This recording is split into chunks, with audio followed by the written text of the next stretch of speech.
ঘৃণিত কর্ম কেন, এর রূপ চেহারা কে, এত কেন খারাপ চেহারা। মাটি ভয়াবহ বস্তু। মাটি top top top top top top top করে কথা বলবে, পুরো জীবনের সব কথা ধরে আছে আপনাকে ছবি সহ। এক আশ্চর্য অত্যাধুনিক যন্ত্র মাটি। এ তো কারো বানানো, আল্লাহর বানানো। ওইভাবে মেশিন ফিট করে দেওয়া হয়েছে, যেভাবে বসে আছেন ছবি সহ ধরে আছে, যা বলছেন ছবি সহ সব কথা ধরে আছে, কোনোটা মিটবে না, নষ্ট হবে না, কিয়ামত পর্যন্ত এটা বাতিল হবে না, ওইভাবেই কথা বলবে। মোবাইলে কথা বলছে, মুখ নাই, মাটিও কথা বলবে মুখবিহীন। অবাক হয়ে যাবেন আপনি, বুঝতে পারবেন মাটি বলবে। আল্লাহ বলছেন, আমি বলিনি। আল্লাহ বলছেন মাটির উপরে যা কিছু ঘটছে সেই জায়গা top top top top top করে কথা বলবে আপনার বিরুদ্ধে, পক্ষে আর কি। তারপরে আল্লাহ তাআলা বলছেন, বিচারের মাঠে আমি মানুষকে আরেকটা ভাবে প্রমাণ করব অপরাধী। আলিয়াউমা নাখতিমু আলা আফওয়াহিহিম, আমি সব মুখকে সিলাই করে দেব। হাত কথা বলবে আর পা বলবে, পা কথা বলবে আর হাত বলবে, পা তুমি ঠিক বলেছ। তাহলে হাত বিরুদ্ধে, পা বিরুদ্ধে, মুখমণ্ডল সেলাই করা থাকবে, চামড়া বিরুদ্ধে, জিহ্বা বিরুদ্ধে। কঠিন ব্যাপার, জটিল ব্যাপার। এইভাবে আল্লাহ আপনাকে বিচার মাঠে অপমান প্রমাণ করবেন। সম্মানিত দিনী ভাই বোন, কবর যত কঠিন, কিয়ামত তার চেয়ে অনেক অনেক অনেক বেশি কঠিন। যখনই মানুষকে কবরে রাখা হয়, ফায়াতিয়ানে মালাকানে, দুইজন ফেরেশতা চলে আসেন। ফায়ুকএদানিহি, তাকে উঠিয়ে বসানো হয়। সে বুঝে যে আমাকে উঠিয়ে বসানো হলো, কিন্তু আসলে তাকে উঠিয়ে বসানো হয় না। আরে এটা তো স্বপ্নের মতো না, বুঝাতে পারি না মনে হয়। কবরটা কিসের মতো? স্বপ্নের মতো। তাকে উঠিয়ে বসানো হয় মানে লাশটাকে উঠিয়ে বসানো হয় না, ও বুঝে যে আমাকে উঠিয়ে বসানো হলো। আর যে দুইজন ফেরেশতা আছে, আসওয়াদানে আজরাকানে, কালো নীল। কালো নীল মানে ভয়াবহ, কালো নীল মানে ভয়াবহ, কালো নীল মানে ভয়াবহ। চোখে দেখে না, কানে বধির। কানেও শোনে না, চোখেও দেখে না, চোখে অন্ধ, কানে বধির। আশ্চর্য। দুইজন আসে, এসে তাকে উঠিয়ে বসিয়ে কথা বলা শুরু করে। মাহাজার রাজুল আল্লাহ যে বৈশাখ, সে লোকটা কে, যে লোকটাকে আপনাদের পাশে পেটে পাশড়ানো হয়েছিল? তখন বলবে, না, আমি সাক্ষ্য দিচ্ছি, আমি জানি আল্লাহ মুহাম্মদ সাল্লাল্লাহু আলাইহি সাল্লাম, তিনি হচ্ছেন মুহাম্মদ সাল্লাল্লাহু আলাইহি সাল্লাম, তিনি হচ্ছেন আল্লাহর বান্দা এবং তার রাসূল। তখন তারা দুইজন বলবেন, না, কাতকুন তাকুল হাজা, না না আল্লাহ তাকুল হাজা, হ্যাঁ আমরা জানি যে তুমি এ কথাই বলবে, হ্যাঁ আমরা জানি যে তুমি এ কথাই বলবে। তারপরে বলবে, নাম কানামতিল আরশে, ঘুমিয়ে যাও, বাসরতের ঘুমানোর মতো। না না না না না না, আমি বাড়ি ফিরে যাব, আমার এই ভালো অবস্থাটা বাড়িতে বলে দেব। আরে না, তুমি ঘুমিয়ে যাও। নাম কানামতিল আরশে, বাসর রাতের ঘুমানোর মতো ঘুমিয়ে যাও। লাইকা জহিল্লাহ বাহানিহি, যাকে কেউ জাগায় না অতীব প্রিয় মানুষ ছাড়া। বাসর রাতের ঘুমানোর মতো ঘুমিয়ে যাও, যাকে কেউ জাগায় না নিজের কাছের মানুষ ছাড়া, অতীব প্রিয় মানুষ ছাড়া কেউ জাগায় না, এভাবে তুমি ঘুমিয়ে যাও। সম্মানিত উপস্থিত বৈঠকের দিনী মুসলিম ভাই বোন, কবরের শাস্তি, কবরে থাকার সময়সীমা হলো ভালো মানুষের জন্য বাসর রাতের থাকার সময়সীমা যতটুকু। বাসর রাতের কতটুকু সময় হতে পারে? 1.5 ঘন্টা, 2 ঘন্টা, 3 ঘন্টা, এমন হতে পারে।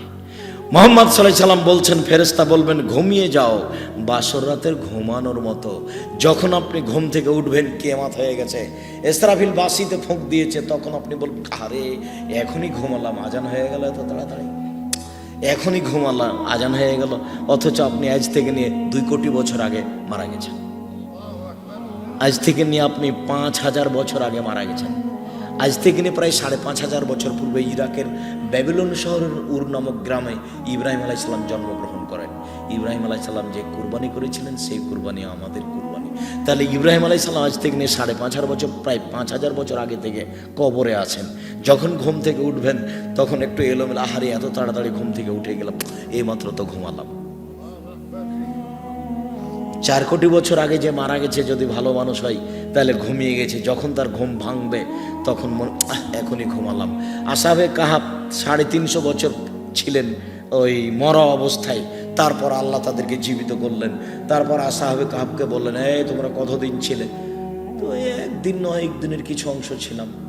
মানে ওরা গর্তে ঢুকেছে দুপুরের টাইমে, আর সন্ধ্যার দিকে ঘুম ভেঙে গেছে, বা ওরা গর্তে ঢুকেছে সকালে, ঘুম থেকে উঠে দেখছে 12টা বেজে গেছে। চলো চলো খাইনি, একটু হাট বাজার করো। তো একজনকে বাজারে পাঠালো, যাও বাজারে যাও, বেশ দেখে জিনিস নিও, দেখতে ভালো হবে, দাম কম হবে, পবিত্র হবে, 3টে বলে দেওয়া হলো। এবার বাজারে জিনিস কিনতে গেছে, যে টাকা দিচ্ছে সে দোকানদার বলছে, এই টাকা তো চলবে না। কেন চলবে না? আরে এই টাকা তো আজ থেকে নিয়ে 350 বছর আগে ছিল। ওরাকে আল্লাহ বলছেন যে কতক্ষণ ছিল? তো ওরা বলছে যে ঘন্টা 2 ছিলাম। তাহলে এইটা হচ্ছে পৃথিবীরই অবস্থা, ঘুমানোরই অবস্থা। ভালো মানুষ যদি হয় তাহলে সে ঘুমিয়ে যাবে বাসরাতের ঘুমানোর মতো। মানে কবরের সময়সীমা 2 ঘন্টা 3 ঘন্টা। আবার বলিয়েন না যে আব্দুর রাজাক সাহেব বলেছেন ভালো মানুষের কবরের সময়সীমা 2 ঘন্টা। আমি 2 ঘন্টা মাফ করে বলিনি, এরকম মনে হবে। আর যদি খারাপ মানুষ হয় তাহলে আর বুঝাতে পারছি না। যদি উত্তর দিতে না পারে তখন তারা বলবে না, হ্যাঁ আমরা জানি তুমি এ কথাই বলবে। এ বলার সাথে সাথে জমিনকে বলবেন, জমিন ইলতাইমি আলাইহে, একে চেপে ধরো। ফাতালতে আলাইহে, তখন জমিন তাকে চেপে ধরবে। একতালে ফাজলাহ, ডান দিকের হাড় বাম দিকের হাড়ের ভিতরে ঢোকে, কড়কড় করে ঢোকে, চাপা লেগে যাবে। এ কথা মুহাম্মদ সাল্লাল্লাহু আলাইহি সাল্লাম বলেন। এভাবে হতেই থাকবে বিচারের দিন পর্যন্ত, যতদিন পর্যন্ত বিচার না হচ্ছে। উত্তর যদি ঠিক মতো না দিতে পারে তখন ফেরেশতা পিটাবে, সে বাপরি মারে করে চিৎকার করবে। এখান থেকে নিয়ে 50,000 কোটি কিলোমিটার দূরে যে বস্তু আছে সেও শুনতে পাবে তার চিৎকার। এই কবরে ও চিল্লাচ্ছে আর শুনতে পাবে 5,000 কোটি কিলোমিটার দূর থেকে। আপনাকে বোঝাতে অক্ষম সে কত জোরে চিল্লাচ্ছে। কিন্তু যে মারছে সে বুঝতে পারে না, তার চোখ নাই। যে মারছে সে শুনতে পায় না, তার কানও নাই। তার জন্য ন্যস্ত করা হয়েছে বধির ও বোবাকে, তার জন্য ন্যস্ত করা হয়েছে অন্ধ ও বধিরকে। কানেও শোনে না, চোখে দেখো না, আর সে কোনোদিন খায়নি, খাবেও না। তার নাম ফেরেশতা। তার মানে তার শরীরে কোনো অলসতা নেই।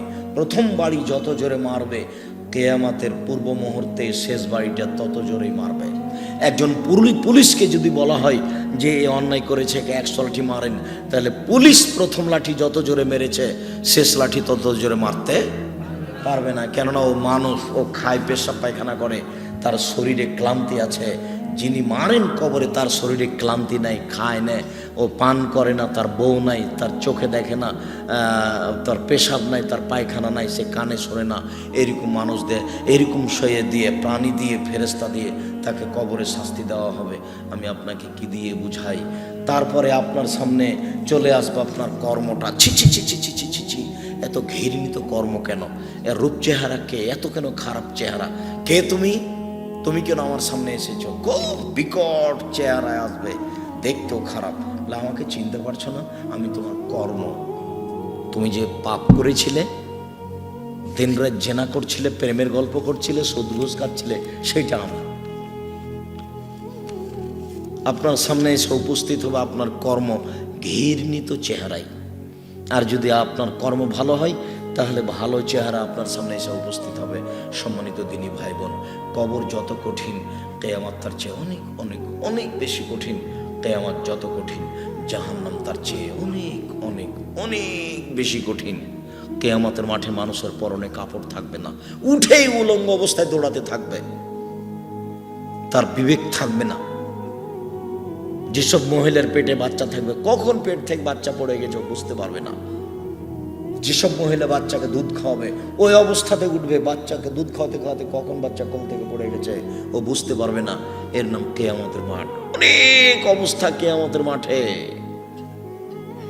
সবার পাপ এবং নেকিকে ওজন করা হবে।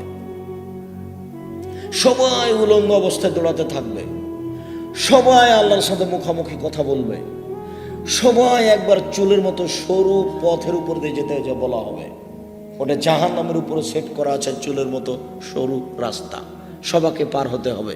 আর রাস্তার 2 দিকে কালালি বাঁকা লোহার আঁকড়া সেট করা আছে। যদি ভালো মানুষ হয় তাহলে বিদ্যুৎ গতিতে পার হয়ে যাবে, তার চেয়ে ভালো হলে সাধারণ গতিতে ঘোড়ার গতিতে পার হবে, তার চেয়ে কম হলে পশু প্রাণীর গতিতে পার হবে। আর যদি পাপী হয় তাহলে এই দুই দিকে আটকা পড়ে যাবে, সে নিচে পড়ে যাবে, নিচে জাহান্নাম আছে, এটা জাহান্নামের উপর দিয়ে সেট করা হবে পুলসেরাত।